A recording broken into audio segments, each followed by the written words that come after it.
Таны хүүхд гар утсаар юу гэж ам гэж итгэхгүй маш олон цагийг дэлгэцийн ард өнгөрүүлж байна уу? Эсвэл та хүүхдээ хаана байгаа бол хэмээн санаа зовдгоо.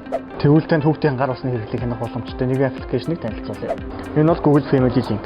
Google Family Link нь iOS болон Android үйлдвэрлэлийн системтэй ямар ч гар утсан суухад тохиромжтой аппликейшн юм. Таны хүүхд ямар ч төрлийн гар устай байсан энэ аппликейшн суух боломжтой. Мөн дээрээс энэ аппликейшн маань үн төлбөр үүдгээрээ онцлог юм ба. Тэгвэл одоо танд хэрхэн суулгахыг зааж байна.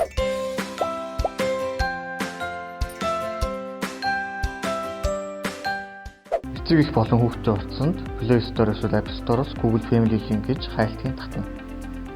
Нэвтэрч орсны дараа хоёр сонголт гарч ирнэ. Таны хүүхд Google аккаунт байхгүй шинээр нээж өгнө. Харин Google аккаунт бүртгэлтэй бол шууд цааш өргөжлүүлнэ. Хүүхдийн утсанд Settings гэсний Google Parental Control хэсэг рүү орно. Үүний дараа Get Started гэж сонгоод хүүхдийн утсан суулгаж байгаа бол Child Or-ийн сонголтыг хийнэ. Ингээд хүүхдийн утсанд бүх next товчийг дараад үйлдэлийг дуусгана. Google Family Link аппликейшн ашиглаад та хүүхдийн гар усны хэрэглээнд таналт тавих, ямар аппликейшн татаж болохгүй вэ гэдгийг хорийг тавих, мөн хүүхдийн байршлыг тогтоох боломжтой болж байгаа юм а. Дараагийн бичлэгээр Google Family Link аппликейшнийг хэрхэн ашиглах талаар заах болно. Энэ удаагийн бичлэгийг Shangri-La болон 3 дахь давхар байрлах Samsung Experience Store дээрээс үрлээ.